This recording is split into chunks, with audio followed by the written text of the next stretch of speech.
¿Qué sucede cuando a los soldados les dicen que sus enemigos son monstruos, pero luego descubren que en realidad son personas bondadosas? Esta es la historia real de prisioneros alemanes en Canadá durante la Segunda Guerra Mundial que aprendieron una importante lección sobre la bondad humana. Diciembre de 1944. Las llanuras heladas del sur de Alberta se extendían eternamente bajo cielos grises de invierno. La nieve cubría todo lo que se veía. La temperatura descendía a 25 grados Celsius casi todas las noches. Esto era Lethbridge, un pequeño pueblo agrícola en el oeste de Canadá, lejos de las zonas de guerra de Europa donde aún se libraba la Segunda Guerra Mundial. Pero incluso allí, a miles de kilómetros de los combates, la guerra había llegado de una forma extraña. Tras altas alambradas y torres de vigilancia de madera se alzaba el campo 133. Esta enorme prisión albergaba a 500 soldados alemanes capturados durante su lucha por el Tercer Reich de Adolf Hitler. Vestían uniformes con las letras PW pintadas en blanco en la espalda.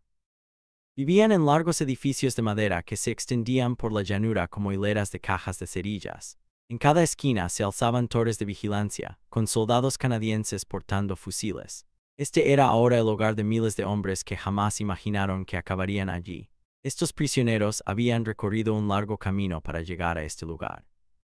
Algunos habían sido capturados en el norte de África al fracasar las batallas en el desierto. Otros fueron hechos prisioneros en Italia mientras las fuerzas aliadas avanzaban hacia el norte. Algunos habían sido capturados en Francia después del día D, cuando la invasión rompió las defensas alemanas. Habían navegado por el Atlántico en barcos abarrotados, hacinados bajo cubierta, preguntándose qué les sucedería. Habían oído historias terribles. Antes de ser capturados, los oficiales de propaganda nazi les habían llenado la cabeza de advertencias. Les dijeron que si los canadienses los atrapaban, se enfrentarían a un trato cruel. Los panfletos de propaganda mostraban dibujos de soldados aterradores con rostros crueles. Los oficiales decían que los canadienses eran hijos de criminales y marginados, gente que vivía en páramos helados y desconocía por completo el comportamiento civilizado. Los llamaban bárbaros uniformados. La propaganda decía que estos enemigos torturarían a los prisioneros, los matarían de hambre e ignorarían las normas de la Convención de Ginebra que supuestamente protegían a los soldados capturados. Algunos oficiales alemanes les dijeron a sus hombres que ser tomado prisionero por canadienses significaba una muerte segura. Era mejor luchar hasta la última bala que rendirse ante tales monstruos. Así que cuando estos 500 hombres llegaron al campo 133, esperaban lo peor, esperaban palizas y hambre, esperaban crueldad y sufrimiento, esperaban ser tratados como animales o algo peor. Sus mentes estaban llenas de miedo y odio, tal como sus líderes habían deseado.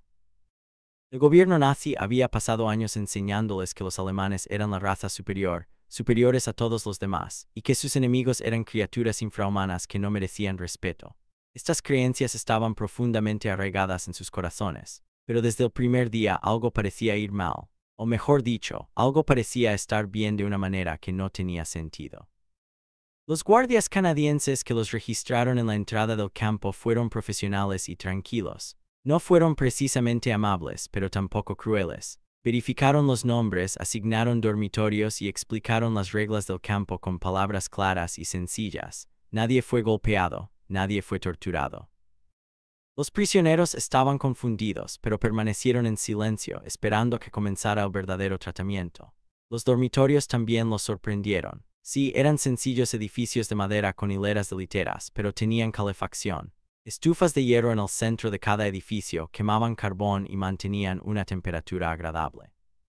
Incluso cuando el invierno de Alberta azotaba el exterior, los prisioneros tenían mantas, 2 por hombre, tenían almohadas. Los edificios no eran lujosos, pero eran cálidos y secos. Muchos de estos soldados habían pasado meses durmiendo en zanjas lodosas o edificios bombardeados. Comparados con eso, estos dormitorios parecían casi cómodos. Luego llegó la comida.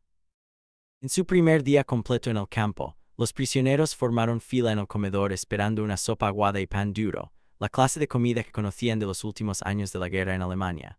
En cambio, recibieron porciones que los impactaron. Cada hombre recibía 3.200 calorías al día. Era más comida de la que muchos alemanes comunes comían en su país.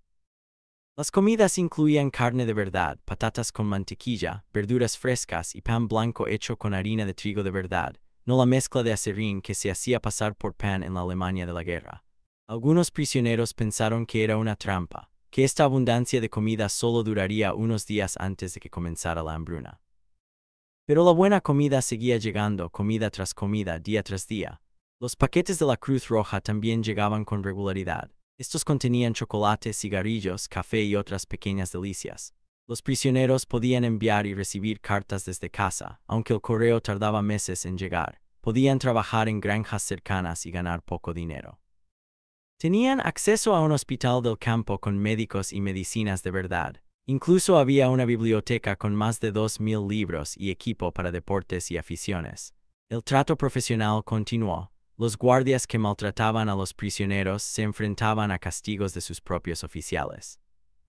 El comandante del campo, un oficial canadiense estricto pero justo, insistía en que se cumplieran al pie de la letra las normas de la Convención de Ginebra. Esto no era para exhibir ni para propaganda, no había periodistas tomando fotos. Así era, simplemente el campo operaba día tras día. Los canadienses parecían creer que incluso los soldados enemigos merecían ser tratados como seres humanos. Esto creó una extraña tensión entre los prisioneros. Muchos eran nazis acérrimos que se mantuvieron leales a Hitler a pesar de ser capturados. Desconfiaban del buen trato y advertían a los demás que era una trampa o un truco para debilitarlos. Mantenían una estricta disciplina dentro de las filas de prisioneros, castigando a cualquiera que hablara bien de sus captores. Celebraban reuniones secretas y mantenían vivas las ideas nazis tras bambalinas. Estos hombres creían que la guerra aún se podía ganar, que Alemania ganaría y que serían rescatados. Pero otros comenzaron a sentir la duda apoderándose de sus mentes. Si los canadienses eran los bárbaros salvajes de los que les habían advertido, ¿por qué el trato era tan amable? Si Alemania estaba ganando la guerra, como afirmaba la propaganda, ¿por qué Canadá tenía tanta abundancia mientras Alemania enfrentaba una escasez desesperada? ¿Por qué comían mejor como prisioneros que sus familias como ciudadanos libres? Estas preguntas no tenían buenas respuestas, y plantearlas resultaba peligroso. Con la llegada de diciembre y la caída de las temperaturas, los prisioneros se adaptaron a la rutina del campamento. No sabían que se acercaba la Navidad ni que se estaba planeando algo que cambiaría todo lo que creían sobre sus enemigos y sobre sí mismos. En esas primeras semanas de diciembre, los prisioneros alemanes vieron más cosas sin sentido. Las diferencias entre lo que les habían enseñado y lo que estaban experimentando se hicieron cada vez más difíciles de ignorar. Pequeños descubrimientos se acumulaban como montones de nieve, cada uno añadiendo peso a las preguntas que temían formular en voz alta. La comida fue la mayor sorpresa. Todos los días, 3 veces al día, el comedor servía comidas que parecían imposibles para los estándares de la guerra. El desayuno consistía en avena caliente con azúcar de verdad, huevos fritos, tostadas con mantequilla y café que realmente sabía a café, en lugar del sustituto de grano tostado que conocían de Alemania. El almuerzo incluía carne, generalmente de res o cerdo, además de papas y verduras. La cena era similar, con porciones abundantes que dejaban a los hombres saciados por primera vez en años. La cocina del campamento era una enorme instalación con grandes ollas de acero, estufas de gas y cocineros canadienses que preparaban comida para miles de hombres a diario. Su tamaño asombraba a los prisioneros que presenciaban la operación. Algunos soldados alemanes habían sido cocineros en la Wehrmacht. Sabían cómo hacer rendir la comida, cómo lograr que un poco de comida alimentara a muchas bocas, cómo crear comidas de casi nada. Habían aprendido estas habilidades porque Alemania enfrentaba una grave escasez de alimentos, especialmente en los últimos años de la guerra. Pero aquí, en este campo de prisioneros canadiense, no hacían falta esos trucos. La comida llegaba en abundancia. Los camiones entregaban provisiones varias veces por semana. Los almacenes estaban llenos de sacos de harina, azúcar y arroz. Había habitaciones enteras solo para refrigerar la carne. El desperdicio los impactaba sobre todo. Después de comer, los prisioneros de cocina recogían los platos en los cubos de basura. Vieron cómo se tiraba comida en perfecto estado, cortezas de pan, restos de verduras y recortes de carne que habrían sido atesorados en casa. Vieron a los canadienses desechar comida que podría haber alimentado a familias enteras en las ciudades alemanas bombardeadas. Un prisionero llamado Hans trabajó en la cocina durante varias semanas. Escribió en un diario secreto que escondía bajo el colchón cómo vio a un cocinero canadiense tirar media olla de sopa simplemente porque se había enfriado y necesitaba recalentarse. En Alemania, esa sopa se habría servido fría antes de que nadie la desperdiciara. La abundancia informal resultaba casi ofensiva para hombres que provenían de una nación que comía nabos y pan de imitación. Los prisioneros que trabajaban fuera del campo, en granjas locales, presenciaron evidencias aún más inquietantes. El gobierno canadiense permitía a los prisioneros trabajar para agricultores cercanos que necesitaban ayuda, especialmente durante la temporada de cosecha. Los prisioneros ganaban pequeñas cantidades de dinero y podían salir del campo durante el día bajo la supervisión de guardias. Estas asignaciones de trabajo mostraban la verdadera riqueza de Canadá de maneras que el propio campo no podía mostrar. Observaron a los agricultores alimentar a su ganado con granos por los que los alemanes habrían matado. Vieron verduras perfectas abandonadas en los campos porque la cosecha era tan abundante que no merecía la pena recogerlas todas. Ayudaron a cargar camiones con trigo y observaron cómo se dirigían a los almacenes de grano, que contenían suficiente comida para alimentar a una ciudad. Una cuadrilla de trabajadores ayudó a un agricultor a vaciar un granero y encontraron sacos de harina podridos por haber estado guardados demasiado tiempo.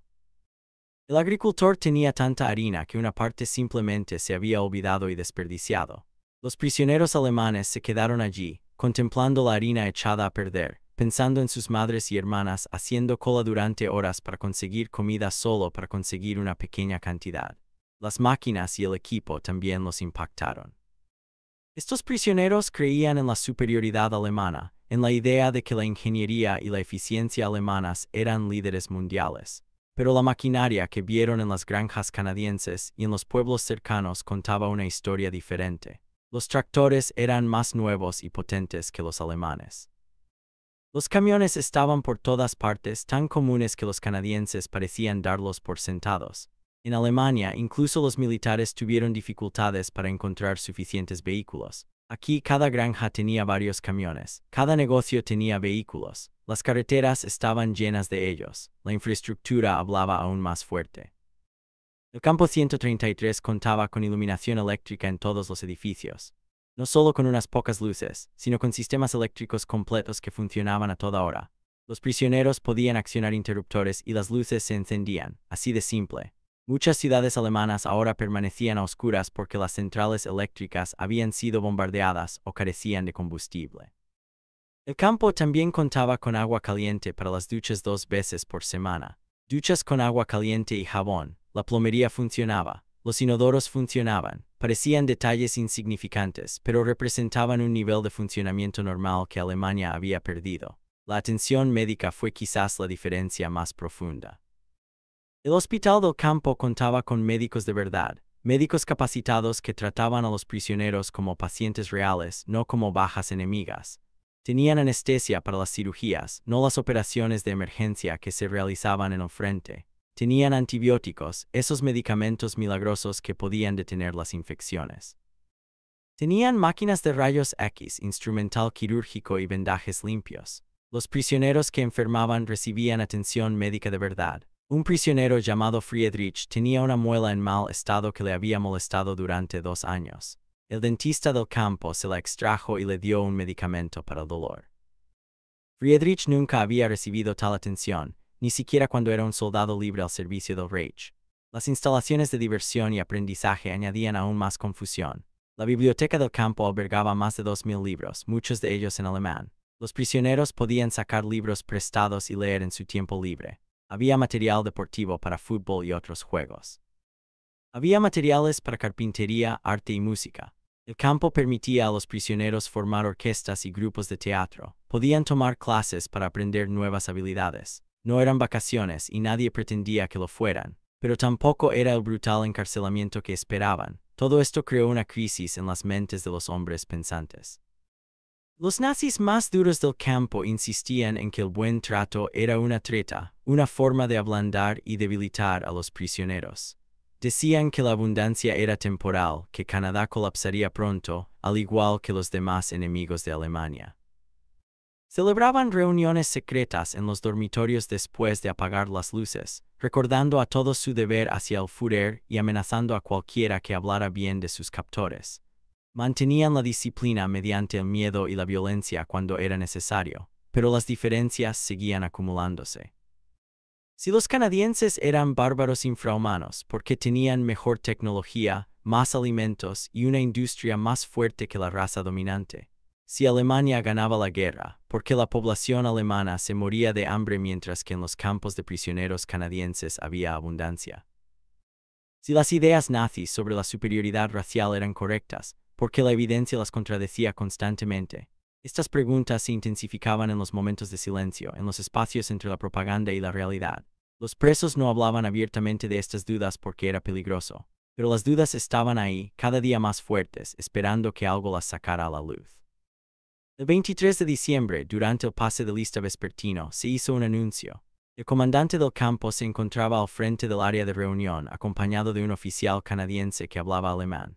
El oficial tradujo la explicación del comandante. El día de Navidad, el campo ofrecería una cena especial para todos los prisioneros.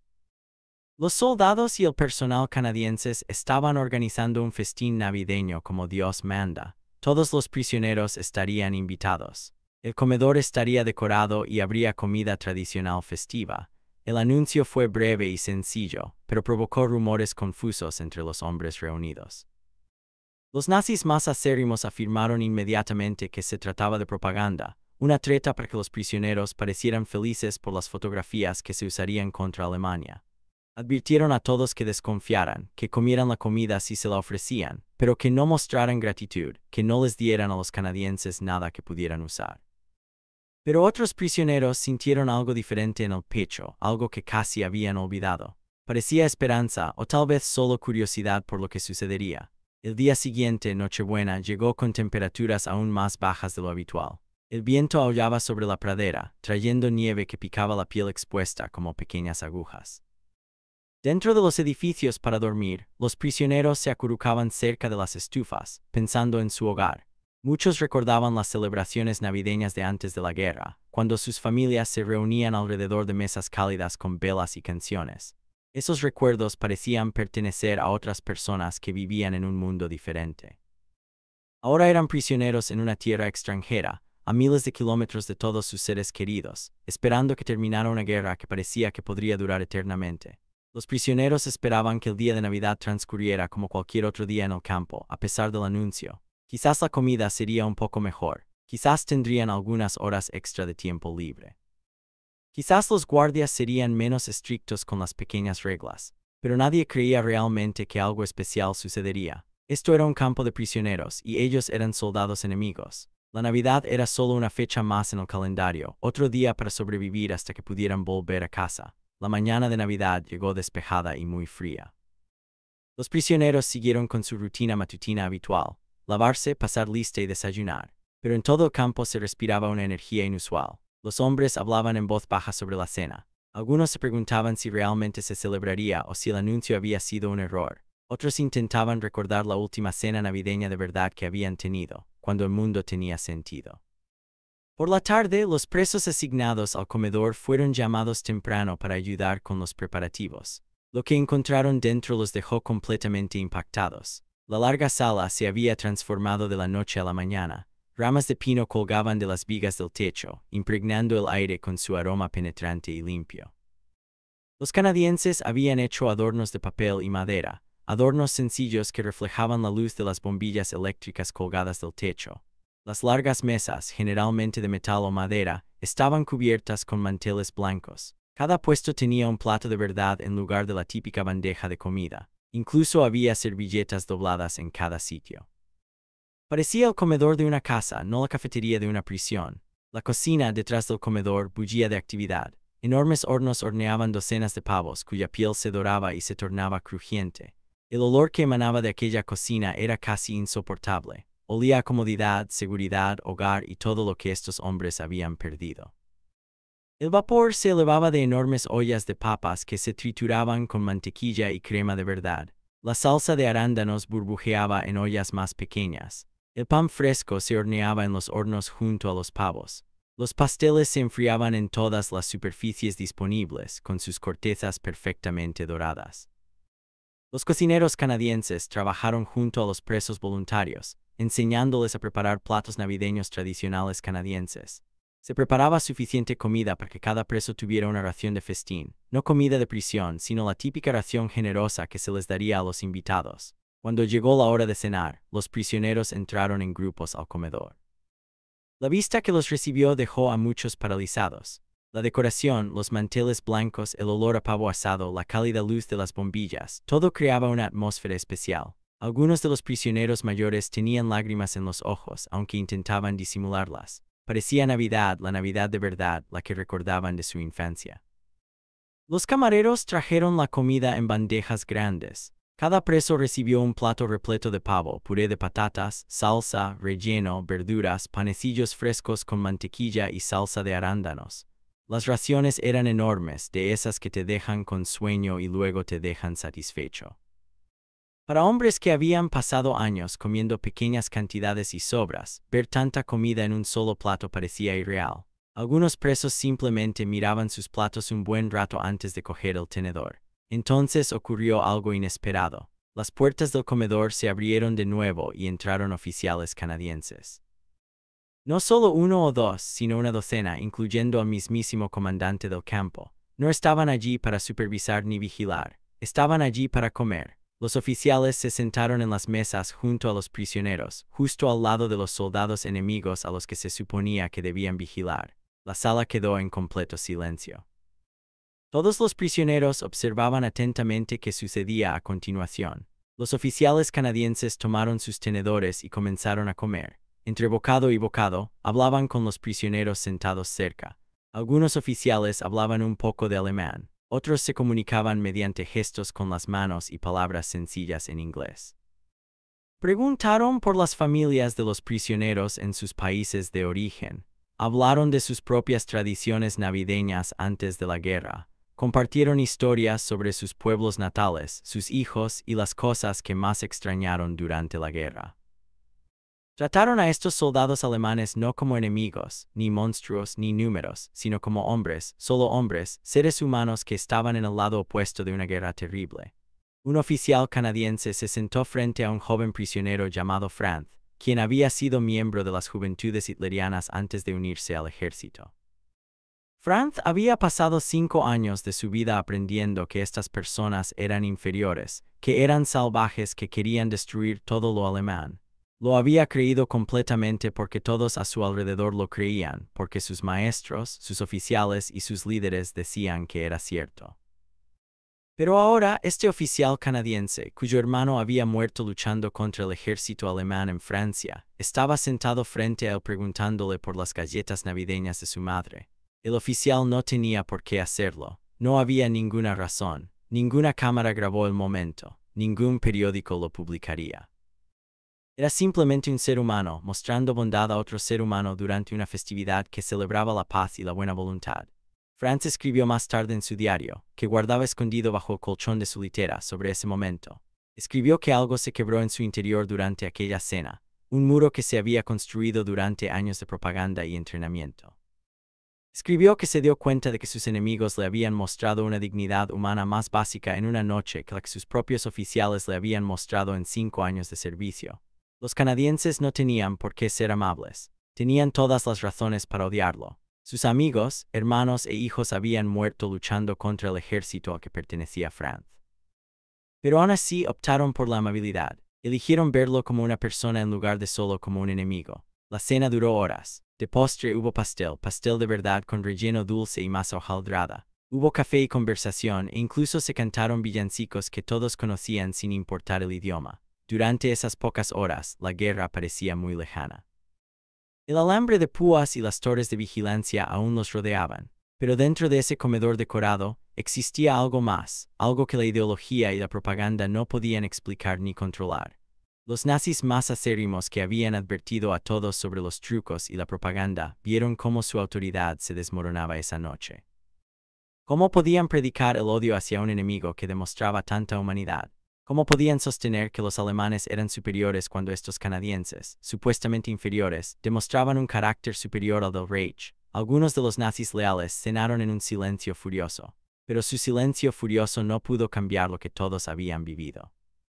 Esa cena de Navidad se convirtió en una grieta en los cimientos de todo lo que estos prisioneros creían. No fue la comida en sí ni la decoración. Fue el simple hecho de ser tratados con respeto por personas que no tenían la obligación de proporcionárselo.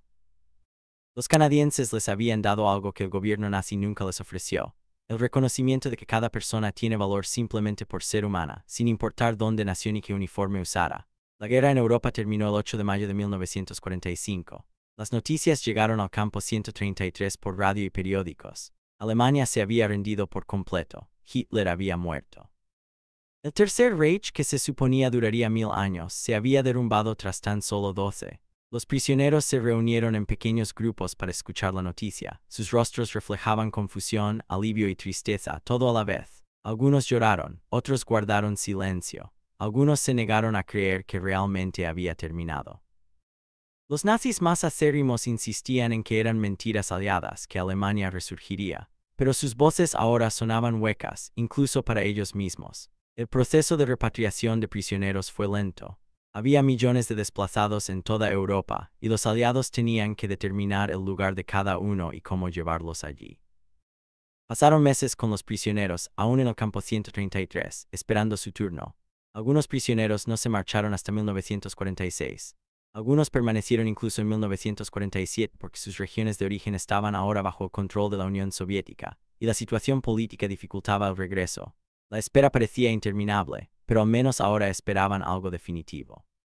Finalmente regresarían a casa. La guerra había terminado. Durante esos largos meses de espera, los prisioneros tuvieron tiempo de reflexionar sobre todo lo vivido.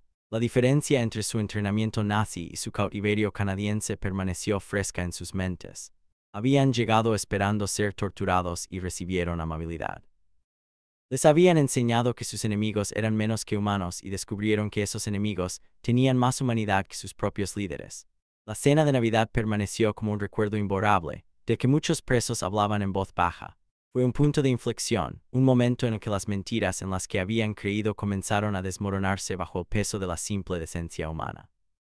Franz, el joven exmiembro de las Juventudes Hitlerianas, pasó los meses de espera leyendo libros de la biblioteca del campo y escribiendo en su diario. Llenó página tras página con pensamientos sobre lo que había aprendido, sobre lo equivocado que había estado todo, sobre cómo la propaganda había envenenado a su generación. Escribió sobre el oficial canadiense que se sentó frente a él en la cena de Navidad y le preguntó por su madre. Escribió sobre darse cuenta de que la fuerza no requería crueldad, que el poder no exigía odio, que incluso en tiempos de guerra, la gente podía elegir ser amable. Estos pensamientos lo habrían llevado a la muerte un año antes si otros prisioneros los hubieran descubierto. Ahora, con la guerra terminada y Hitler muerto, otros comenzaron a expresar ideas similares en voz alta. Finalmente le llegó el turno a Franz de embarcarse en un barco que cruzaba el Atlántico de regreso. Era finales de 1946, más de un año después del fin de la guerra. Empacó sus pocas pertenencias, incluido el diario que había mantenido oculto durante tanto tiempo. Los guardias canadienses procesaron a los prisioneros que salían con la misma eficiencia profesional que habían mostrado desde el principio. No hubo discursos ni ceremonias. Los prisioneros simplemente subieron a camiones que los llevaron a la estación de tren, luego tomaron trenes hacia la costa este y luego embarcaron con destino a Europa. Franz miró hacia el campo 133 mientras el camión se alejaba. El alambre de púas y las torres de vigilancia parecían diferentes ahora que cuando llegó. Lo habían mantenido prisionero, sí, pero también lo habían protegido de la destrucción final de Alemania. De alguna manera extraña, esta prisión le había salvado la vida. El viaje en barco duró 2 semanas. Los prisioneros se apiñaban bajo cubierta, igual que en el viaje a Canadá, pero esta vez regresaban a casa en lugar de la incertidumbre. Algunos hombres estaban emocionados y hablaban constantemente de volver a ver a sus familias. Otros permanecían callados y preocupados, preguntándose qué encontrarían al llegar. Todos sabían que Alemania había sido bombardeada intensamente. Todos habían oído historias sobre la destrucción, pero tener algo en la mente y verlo con los propios ojos eran cosas muy diferentes. El barco atracó en el norte de Alemania, en una ciudad portuaria parcialmente destruida y parcialmente reconstruida. Franz bajó por la rampa con su pequeña bolsa de pertenencias. La diferencia lo impactó de inmediato. Los trabajadores del muelle parecían delgados y cansados. Llevaban la ropa desgastada y remendada. Todos se movían despacio, como si no tuvieran suficiente energía para moverse con rapidez. Los edificios que rodeaban el puerto mostraban daños por las bombas, a pesar de que la guerra había terminado hacía más de un año. Algunas paredes habían sido reparadas con los materiales disponibles. Otras aún presentaban enormes agujeros. Los escombros se amontonaban a lo largo de las calles, apartados para despejar los caminos pero no retirados. Franz tomó un tren rumbo al sur, hacia Baviera, donde vivía su familia. El viaje duró 2 días debido a que el sistema ferroviario estaba dañado y los trenes tenían horarios inciertos. Contempló por la ventana la campiña alemana que pasaba. Cada ciudad por la que pasaba el tren presentaba daños terribles. Barrios enteros habían quedado reducidos a escombros. Las fábricas parecían estructuras quemadas. Los puentes habían sido reconstruidos con materiales provisionales. La gente que vio en las estaciones de tren parecía hambrienta y agotada. Muchos llevaban abrigos militares teñidos o modificados para quitarles las insignias, ya que era la ropa más abrigada disponible. La diferencia con Canadá se volvió imposible de ignorar. Franz había pasado casi 2 años comiendo 3.200 calorías diarias mientras su propia gente se moría de hambre. Había dormido en dormitorios con calefacción mientras la gente común alemana tiritaba durante los inviernos sin combustible. Había recibido atención médica, educación e incluso entretenimiento mientras su patria ardía. La culpa lo oprimía como un peso físico. Había estado más seguro y sano como prisionero de guerra que su familia como gente común y libre. Su tren finalmente llegó al pueblo más cercano al pueblo de su familia. Desde allí caminó cargando su mochila por caminos que recordaba de su infancia. El campo presentaba menos daños que las ciudades, pero la pobreza reinaba por doquier. Las granjas parecían abandonadas. No había maquinaria trabajando en los campos ni camiones en las carreteras. Ahora todo dependía del trabajo humano y animal. La abundancia que había visto en Canadá le parecía un sueño de otro mundo. Su madre estaba en casa cuando llegó. Su padre había muerto en los últimos meses de la guerra. Su hermano menor había sobrevivido, pero vivía en otra región, buscando trabajo. Su madre parecía mucho mayor de lo que recordaba. Estaba delgada y cansada, y le temblaban las manos al abrazarlo. La casa estaba fría porque el combustible se repartía estrictamente. La comida escaseaba. Cenaron una sopa aguada y pan negro esa primera noche, y su madre se disculpó por no tener más que ofrecer. Franz pensó en la cena de Navidad en el campo 133 y se sintió avergonzado. En las semanas y meses siguientes, Franz ayudó a su madre a reconstruir su vida. Poco a poco encontró trabajo, realizando trabajos manuales para reparar edificios dañados. Alemania en aquellos años de posguerra era un lugar destrozado que intentaba encontrar la manera de volver a existir. Las ideas nazis que habían consumido a la nación quedaron expuestas como el veneno que siempre habían sido. Se descubrieron los campos de concentración. Se conoció todo el horror de lo que se había hecho en nombre de Alemania. Las mentiras y la propaganda que habían parecido tan convincentes durante la guerra parecían ridículas y perversas en retrospectiva. Franz nunca olvidó su tiempo en Canadá. Con el paso de los años y la lenta recuperación de Alemania, mientras se casaba, tenía hijos y reconstruía su vida en una nueva Alemania que rechazaba todo lo que representaba el Tercer Reich, esos recuerdos los acompañó. Les contó a sus hijos sobre la cena de Navidad cuando tuvieron la edad suficiente para entender. Les habló del oficial canadiense que mostró amabilidad con un enemigo. Les contó lo que había aprendido en ese campo de prisioneros sobre la diferencia entre lo que dicen los líderes y la verdad. En una entrevista realizada en la década de 1980, cuando Franz era un anciano y Alemania se había convertido en una democracia próspera, reflexionó sobre aquellos años. Dijo que aprendió más sobre ser verdaderamente humano de sus enemigos que de su propio gobierno. Comentó que los oficiales canadienses no tenían por qué invitar a los prisioneros a su mesa para la cena de Navidad, pero lo hacían de todos modos porque creían que todas las personas merecían dignidad, independientemente de su nacionalidad o circunstancias. Dijo que ese simple acto de bondad le enseñó que la ideología es fácil y barata, pero la verdadera decencia humana es invaluable y escasa. La lección que Franz y miles de otros prisioneros alemanes que sufrieron un trato similar durante la guerra tuvo un impacto duradero. Muchos de estos hombres se convirtieron en voces a favor de la democracia y los derechos humanos en la Alemania de la posguerra. Habían visto de primera mano que la fuerza no requería crueldad, que la seguridad no exigía odio y que incluso durante el peor conflicto de la historia de la humanidad básica podía sobrevivir e incluso fortalecerse. Les habían dicho que sus enemigos eran bárbaros, pero descubrieron que la barbarie vivía en la ideología a la que habían servido, no en la gente contra la que habían luchado. La cena de Navidad en el campo 133, en diciembre de 1944, no se trataba de la generosidad canadiense ni de la superioridad aliada. Se trataba de algo más simple y más importante. Se trataba de la decisión de tratar a las personas como seres humanos, incluso cuando no es necesario, incluso cuando son enemigos, incluso cuando nadie observa y nadie te reconoce. Esa decisión, repetida por oficiales y guardias canadienses durante la guerra en campos de concentración por todo el país, contribuyó a sembrar las semillas que dieron origen a una Alemania mejor tras el fin de la pesadilla nazi. Resultó que los bárbaros nunca habían sido los canadienses. La verdadera barbarie había sido la ideología que enseñaba a jóvenes como Franz a ver a los demás seres humanos como menos que humanos. Y bastaba con una cena, con el simple acto de compartir el pan, para empezar a romper el poder de esa ideología sobre los corazones y las mentes. Si esta historia te conmovió, compártela con quien necesite escucharla. Recuerda, la bondad tiene el poder de cambiar mentes y corazones, incluso en los momentos más difíciles. Suscríbete para escuchar más historias reales increíbles sobre humanidad y esperanza.